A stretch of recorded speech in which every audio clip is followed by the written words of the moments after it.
قرآن مجید نصیحت کی کتاب ہے، قرآن پاک تذکیر کی کتاب ہے۔ قرآن مجید انسان کے لیے سارے بند دریچے کھول دیتا ہے۔ یہ ہر انسان کے لیے ہدایت کا نور ہے۔ یہ وہ روشنی ہے جو دنیا اور آخرت کے ہر اندھیرے سے بندے کو بچا لیتی ہے۔ ایسی راہوں کا تعین قرآن پاک کرتا ہے کہ انسان محسوس کرتا ہے کہ اللہ تبارک و تعالیٰ نے اسے دنیاوی طور پر بھی بلندیاں دی ہیں، دینی طور پر بھی اعزازات دیے ہیں، اور رب نے اسے روحانیت بھی کامل عطا کر دی ہے۔ لیکن بہت سارے قرآن پڑھنے والے ہیں، بہت سارے قرآن سننے والے ہیں، یہ سارا فیض وہ کیوں نہیں لے پاتے؟ یہ ساری چیزوں سے وہ لوگ استفادہ کیوں نہیں حاصل کر پاتے؟ یہ سارا فیض وہ کیوں نہیں سمیٹ پاتے؟ تو قرآن مجید نے کہا، کیا خوبصورت انداز ہے اور کیا انوکھا رنگ قرآن پاک نے بیان کیا۔ فرمایا ان فی ذالک لذکرا، فرمایا بے شک اس میں نصیحت ہے قرآن پاک میں، اس میں نصیحت ہے قرآن پاک میں، لمن کان لہ قلب، لیکن اس کے لیے جو دل رکھتا ہے۔ اس میں نصیحت ہے قرآن پاک میں، لیکن اس کے لیے جو دل رکھتا ہے۔ ان فی ذالک لذکرا لمن کان لہ قلب، اس میں ان کے لیے نصیحت ہے جن کے پاس دل موجود ہے، اور جن کے سینے میں دل ہی نہیں، پتھر ہے، جن کا دل تو ہے پر وہ دھڑکن سے خالی ہے، جن کا دل تو ہے پر وہ درد سے خالی، جن کا دل تو ہے پر وہ کیفیت سے خالی۔ پاک ہوئے تے پاک کی ملدا ہی، بن پاک کو پاک نہیں ملدا۔ سارے جسم دے تومل نالوں ایک کو ٹکڑا تولا دل دا۔ اور اقبال کہنے لگے دلے بیدار پیدا کر، کہ دل خوابیدہ ہے جب تک، نہ تیری ضرب ہے کاری نہ میری ضرب ہے کاری۔ اور فاضل بریلوی نے تو مشورہ دیا ہے، کہنے لگے دل کو کام لگا دو۔ حضور کون سے؟ فرمانے لگے دل ہے وہ دل جو تیری یاد سے معمور رہا، اور سر ہے وہ سر جو تیرے قدموں پہ قربان گیا۔ جو دل رکھتا ہے وہ قرآن پاک سے نصیحت لے گا، جس کے پاس دل ہے۔ اس کا مطلب ہے کچھ سینوں میں گوشت کا لوتھڑا تو ہے پر دل نہیں۔ ان کے سینوں کے اندر خون پمپ کرنے والی مشین تو موجود ہے جو دھڑک رہی ہے جب سے وجود بنا ہے، لیکن وہ دھڑکنے خالی ہیں۔ دل جب دھڑکتا ہے تو وہ کسی کے لیے دھڑکنا چاہیے، اور کسی کا درد ہو دل میں۔ اللہ تعالیٰ نے قرآن مجید میں فرمایا کہ میں نے دل دو نہیں بنائے، دل ایک بنایا۔ اس میں کہ کہیں یہ نہ ہو کہ دو دل ہوں تو ادھر کوئی اور ہو ادھر رب ہو۔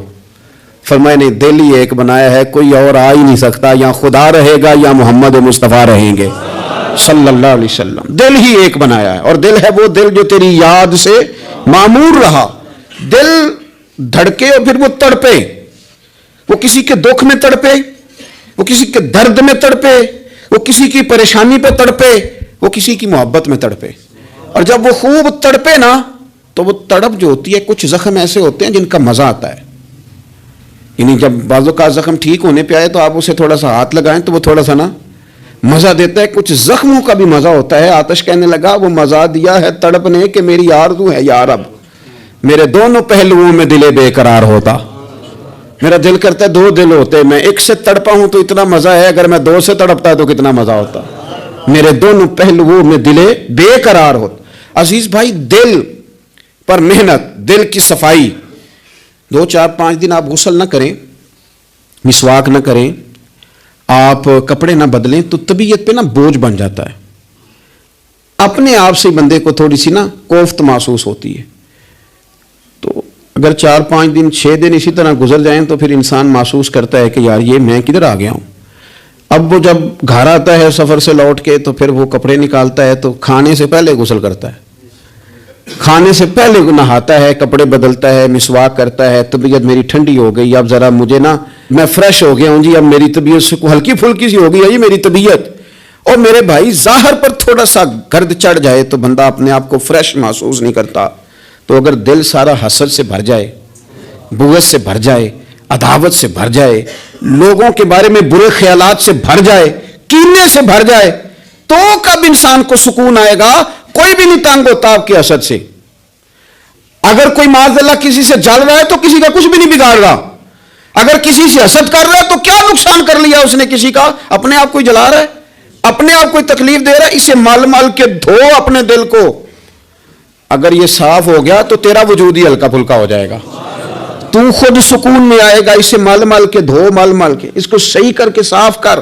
امام غزالی رحمۃ اللہ تعالیٰ علیہ سے کسی نے کہا تھا کہ ہم اتنا سنتے ہیں امام حسین کو، اتنا پڑھتے ہیں مولا علی کو، اتنے تذکرے ہیں ہمارے سامنے عثمان غنی رضی اللہ تعالیٰ عنہ، اتنا ذکر ہے فاروق اعظم کا، ابو بکر صدیق کا، اتنا ذکر ہوتا ہے نبی پاک علیہ السلام کے اخلاق عالیہ کا، پھر اس کا اثر کیوں نہیں؟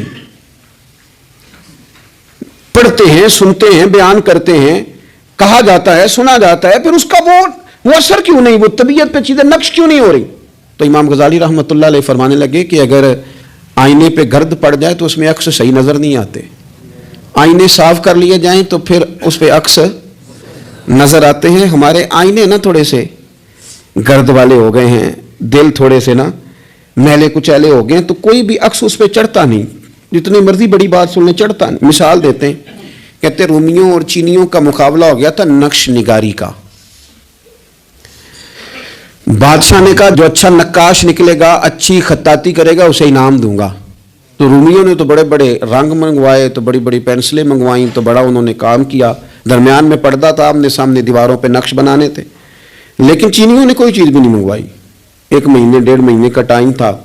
فارغ ہو کے بادشاہ نے پردہ ہٹایا کہ بیچ کھڑے ہو کے فیصلہ کروں گا کس کے نقش و نگار اچھے ہیں، انعام ملے گا. پردہ ہٹایا تو جیسے نقش رومیوں کی دیوار پہ تھے ویسے چینیوں کی دیوار پہ تھے، ایک نقطے کا بھی فرق نہیں. بادشاہ کہنے لگا کیسے فیصلہ کروں، تم نے کیا کیا ہے، سمجھ نہیں آئی تم نے کیا کیا. تو چینیوں سے یہ بھی پوچھنے لگا کہ نہ تم نے کوئی رنگ منگایا، نہ پینسل منگائی، نہ کوئی اور چیز، تو بالکل سیم. وہ کہنے لگے بادشاہ ہم نے تو کوئی نقش بھی نہیں بنایا. تم نے پھر کیا کیا؟ کہنے لگے ہم نے ذرا مال مال کے دیوار صاف کی ہے، دیوار کا آئینہ بنا دیا ہے. نقش تو انہی کے ہیں لیکن نظر ادھر آ رہے ہیں. میں نے سنا ہے کہ اس کے شبستان سے متصل ہے بہشت، مکی ادھر کے بھی جلوے ادھر کے دیکھتے ہیں. سنا ہے اس کے شبستان سے متصل ہے بہشت، مکی ادھر کے بھی جلوے ادھر کے دیکھتے ہیں. سنا ہے بولے تو باتوں سے پھول جھڑتے ہیں.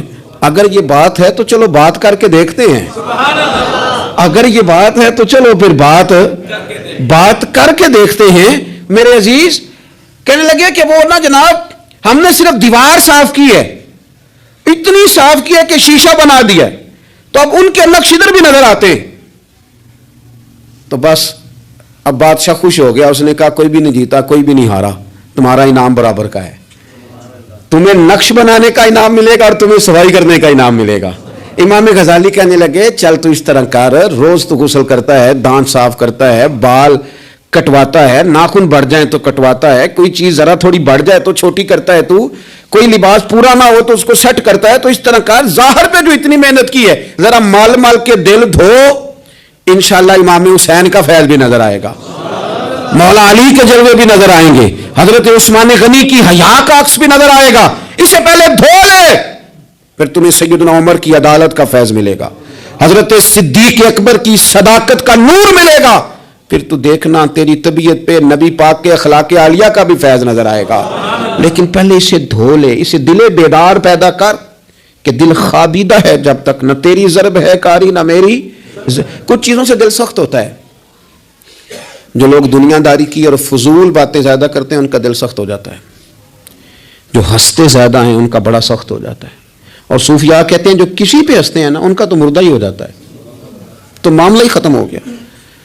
اور جو لوگ رزق حرام کی طرف بڑھتے ہیں ان کا دل بھی مردہ ہو جاتا ہے. اور اقبال کہتے ہیں جو مشینی زندگی گزارنے لگتے ہیں نا روحانی زندگی سے نکل جاتے ہیں. ہم آج کل مشینی زندگی پہ آ گئے. ہمارے پاس انٹرنیٹ ہے، موبائل ہے، آواز کے فاصلے اتنے کم ہوئے ہیں کہ دلوں کے فاصلے بڑھ گئے ہیں. اقبال کہنے لگے دل کے لیے موت ہے، دل کے لیے موت ہے، دل کے لیے موت ہے یہ مشینوں کی حکومت.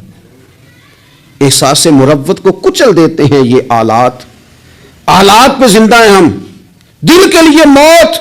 اور کسی کے گھر جانا، دروازے پہ دستک دینا، اور کبھی خط لکھنا تو سوچ سوچ کے، کبھی کاٹنا تو پھر لکھنا. لفظ یہ اس کے شایان شان نہیں، یہ جملہ میں نے بدل دیا ہے. لیکن اب بے باکانہ گفتگو ہے، تو مجھے وائس کر دے میں تجھے وائس کر دوں گا، حال ہی کوئی نہیں. تو کیا کوئی سوچے گا, کیا کوئی لکھے گا, کیا کوئی اس میں خوبصورتی کے رنگ بھرے گا. سخت ہو جاتے ہیں دل جب آپ مشینوں کی زندگی میں زندہ رہتے ہیں. دل نرم کیسے ہوتے ہیں؟ میرے نبی پاک نے فرمایا یتیم کے سر پہ ہاتھ پھیر, رب تیرا دل نرم کرے گا. اگر زنگ لگ جائے دل کو تو اللہ کا ذکر کر, قرآن پاک کی تلاوت کر, اللہ تیرے دل کو نرم کر دے گا. اور پھر فرمایا کہ اگر دل سخت ہو جائے تو موت کو یاد کر, تیرا دل نرم ہو جائے گا. اچھوں کی صحبت اختیار کریں تو دل نرم ہو جاتا ہے. قبروں کی زیارت کریں, جائیں کبھی اپنے شہر کے قبرستان میں, غور کریں کہ وہ چودھری صاحب لیٹے ہیں, یہ علامہ صاحب لیٹے ہیں, وہ فلاں بہت بڑے افسر لیٹے ہیں, وہ دیکھو وہ میرا عزیز لیٹا ہے. وہ ہارون رشید نے کہا حضرت داؤد تائی سے نصیحت کر دیں, تو فرمانے لگے باپ کدھر ہے تیرا؟ کہا حضور قبرستان میں, اماں قبرستان میں, دادا نانا بڑے بھائی سب قبرستان. فرمایا میں کیا نصیحت کروں؟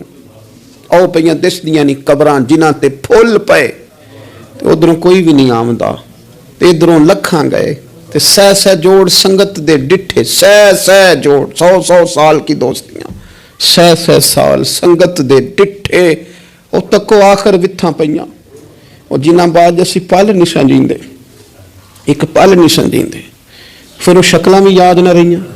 سہ سہ جوڑ. کہا یہ کوئی کم ہے دل کو نرم کرنے کے لیے تیرے پاس موت کا تذکرہ, قبروں کی زیارت کو تھوڑی ہے.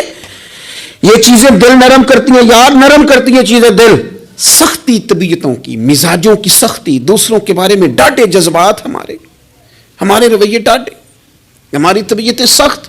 حضرت عبداللہ ابن مسعود رضی اللہ تعالیٰ عنہ نے ایک شخص کو جنازے کے موقع پہ ہنستا ہوا دیکھ لیا, فرمایا آج کے بعد تیرے ساتھ کلام نہیں کروں گا. جس کا جنازہ دیکھ کے بھی دل نرم نہیں ہوا اور قبرستان دیکھ کے بھی دل نرم نہیں ہوا, وہ تو سخت دل بندہ ہے. سخت دل بندے سے دوستی کبھی نہیں رکھوں گا, میں تو درد دل والوں سے پیار کروں گا. تیرے ساتھ میں کلام نہیں کرتا. تو کس طرح کا شخص ہے بھائی جسے یہاں کے بھی ہنسی آ رہی ہے, مذاق سوچ رہا ہے؟ تو دل کی نرمی. میرے نبی پاک صلی اللہ علیہ وسلم نے نا دل پر, ہم نے نا کپڑوں پر بڑی محنت کی, ہم نے چہروں پر بڑی محنت کی, ہم نے اپنے ظاہر کو سنوارنے پر بڑی, ہم نے اپنے حق میں بڑے بڑے لفظ یاد کیے, بڑی کہانیاں یاد کی, پر دل کے لیے محنت, اس پر محنت ہی نہیں کی.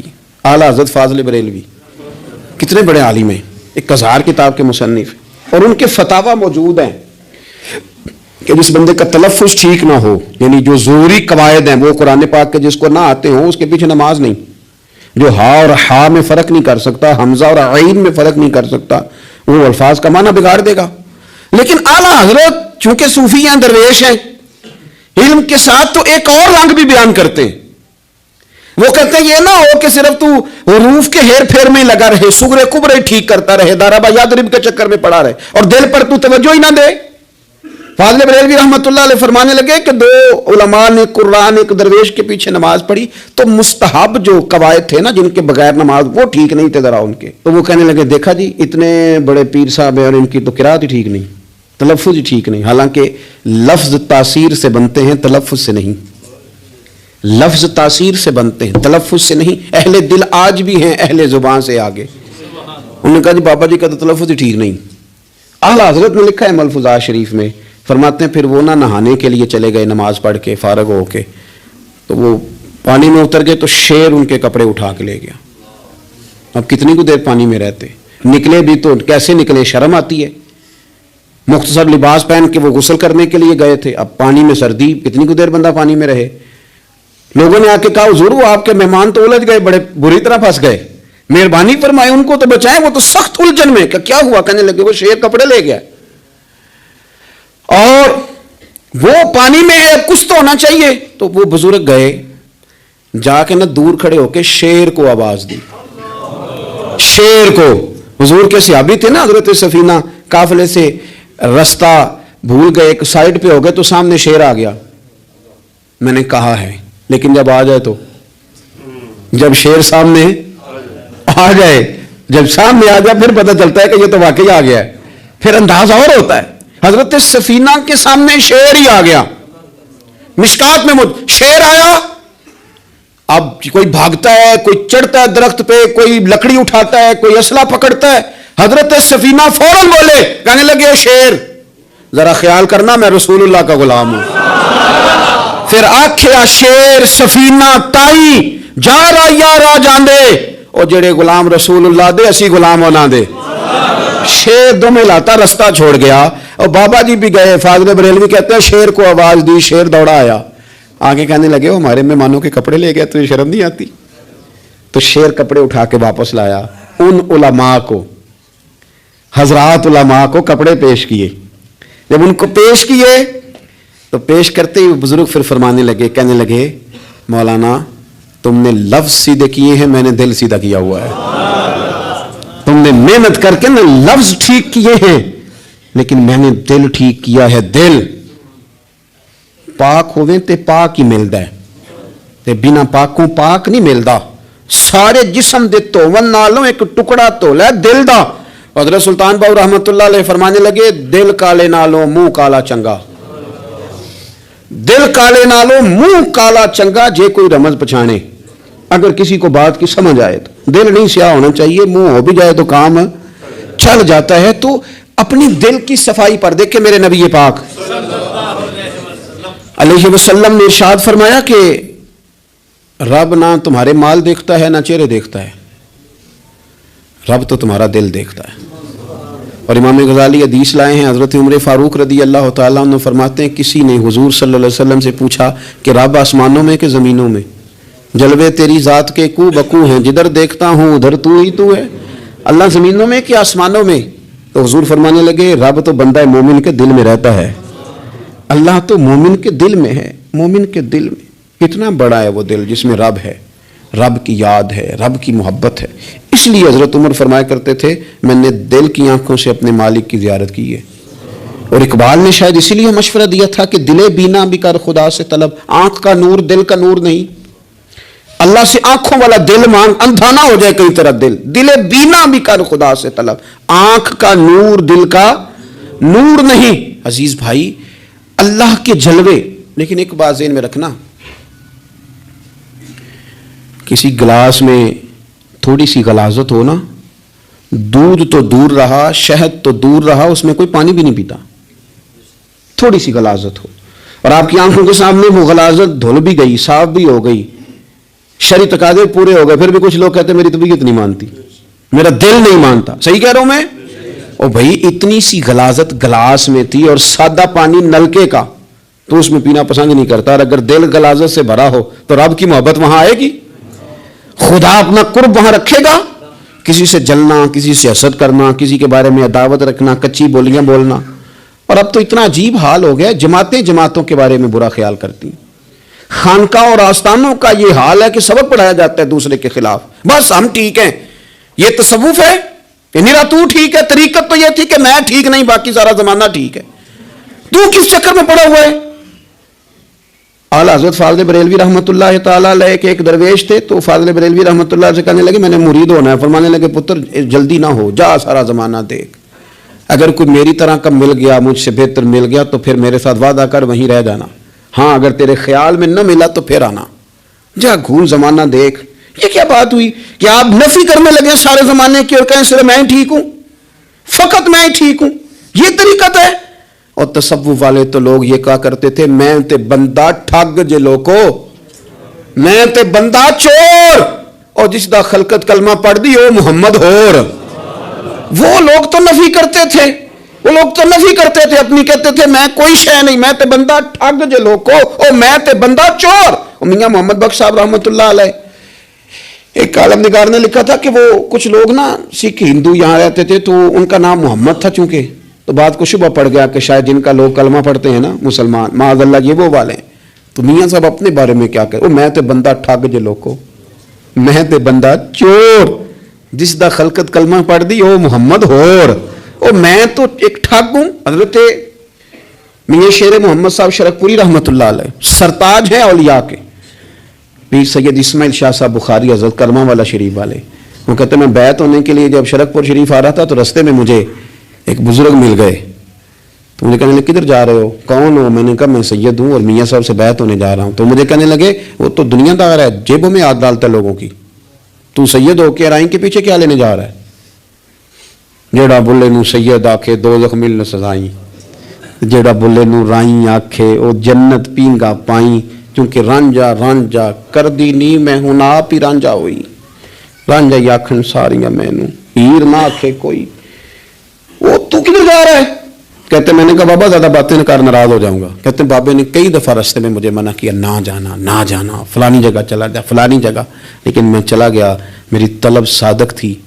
جب میں باہر جا کے بیٹھا تو اندر سے بلاوا آیا کہ میاں صاحب نے بولا، اندر گیا تو یہ تو وہی بابا جی ہیں جو مجھے روک رہے تھے، تو میاں جی خود ہیں، حضرت میاں صاحب کہنے لگے بیلیا تینوں بڑا موڑیا پر تو مڑیا ہی نہیں۔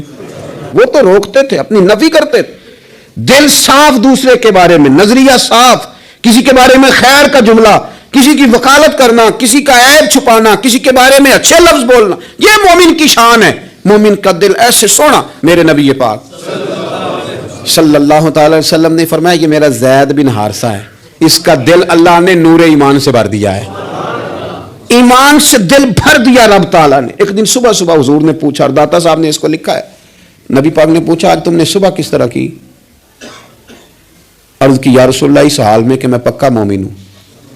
حضور نے فرمایا تو پکا مومن ہے، کس طرح؟ کہنے لگا یا رسول اللہ میں اس طرح کا مومن ہوں کہ سونا اور مٹی میرے لیے برابر ہے، پیسے آ جائیں تب بھی کوئی ٹینشن نہیں، نہ آئیں۔ حضرت زید بن حارثہ رضی اللہ تعالیٰ عنہ عرض کرنے لگے سونا اور مٹی برابر ہے، کوئی پرواہ نہیں۔ تو حضور نے فرمایا تیرے ایمان کی دلیل؟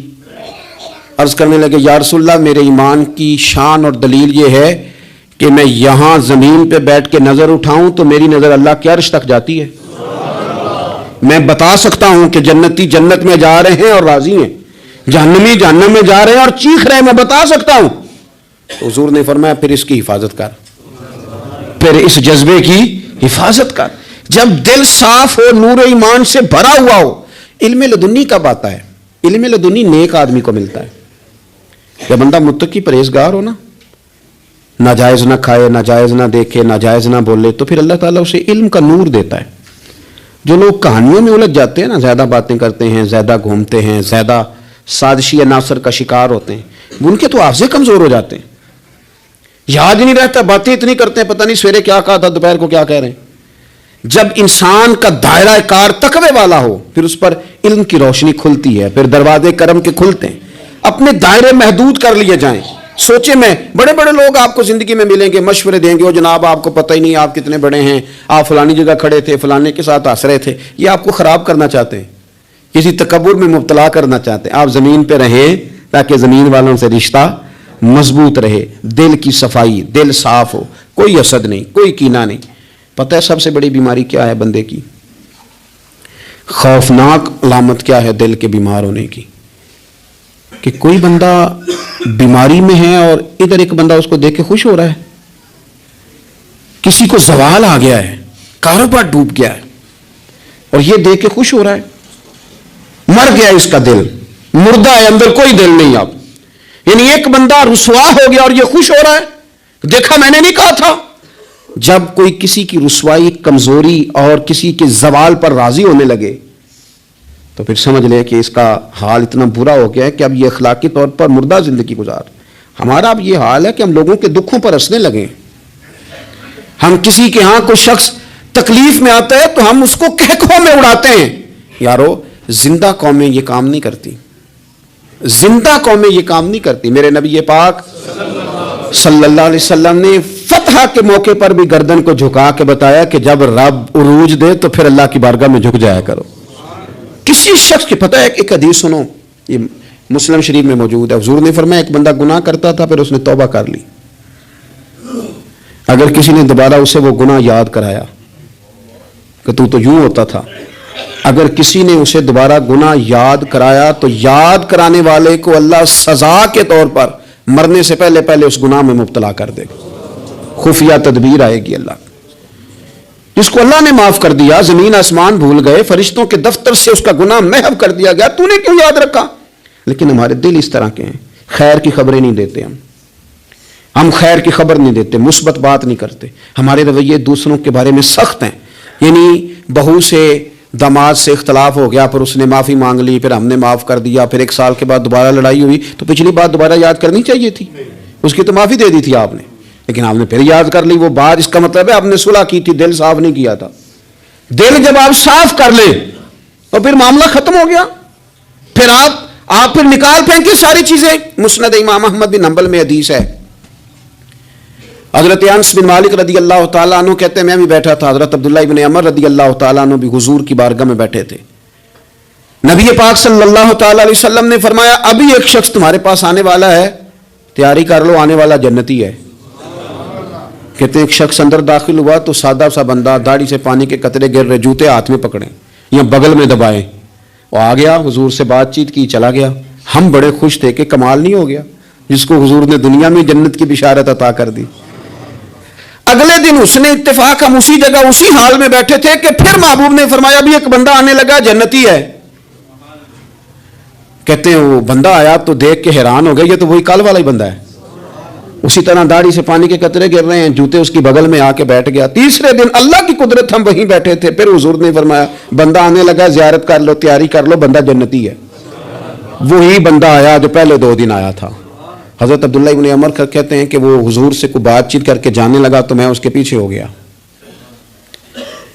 میں نے اس کو جا کے سلام کے بعد کہا کہ یار میں تیرا مہمان بننا چاہتا ہوں، 3 راتوں کے لیے رکھ لو گے؟ اب محلہ بھی ایک، شہر بھی ایک. اس نے کہا جی ٹھیک ہے آ جائیں، جو میرے پاس روکھا سوکھا ہوگا پیش کر دوں گا. فرماتے ہیں 3 راتیں 3 دن میں اس کے پاس رہا. میں جاننا چاہتا تھا کہ کون سی ایسی عبادت کرتا ہے جس کی وجہ سے 3 دن حضور نے جنت کی بشارت اس کے لیے دی، اعلان فرمایا. کہتے ہیں میں نے کوئی غیر معمولی چیز نہیں اس کے اندر دیکھی، کوئی انوکھی عبادت نہیں دیکھی. عشاء پڑھتا، فجر تک سویا رہتا، میں تہجد کے وقت اٹھتا، نفل پڑھتا. 3 راتیں یہ ہوتا رہا. ہاں جب وہ کروٹیں بدلتا تو اللہ اکبر اللہ اکبر کہتا، باقی وہ سویا، فجر میں اٹھا. صدقہ بھی خاص نہیں اس نے دیا، خیرات بھی میں اس سے زیادہ کرتا رہا، مجھے کوئی خاص چیز نظر نہیں آئی. تیسرے دن میں جانے لگا تو میں نے اسے کہا یار سن، مجھے کوئی ضرورت نہیں تھی تیرے گھر میں قیام کرنے کی، میرا گھر قریب ہی ہے. وہ تو کمال یہ ہے کہ نبی کریم علیہ السلام نے اپنی زبان فیض ترجمان سے، یعنی وہ زبان جس کو سب کن کی کنجی کہیں، اس کی نافذ حکومت پہ لاکھوں سلام. حضور نے 3 دن تجھے مسلسل جنتی کہا ہے. میں تو دیکھنے آیا تھا کہ تیرے اندر کوئی عمل ہو تو میں بھی وہ شروع کروں.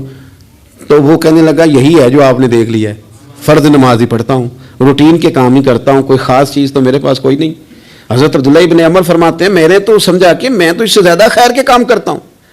اب میں سوچتا ہوا وہاں سے نکلنے لگا کہ پھر کیا خاص بات ہے جو نبی پاک نے 3 دفعہ اسے جنتی کہا ہے. جب میں نکلنے لگا نا، دروازے پہ مڑنے لگا تو اس نے آواز دی کہ یار سنو، ایک بات یاد آئی ہے. میں نے کہا وہ کون سی؟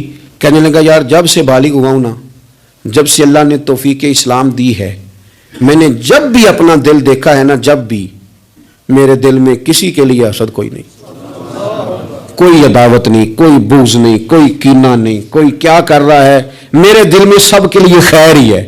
دل میرا صاف ہے، اس کے علاوہ نہیں مجھے پتا کیا عمل ہے.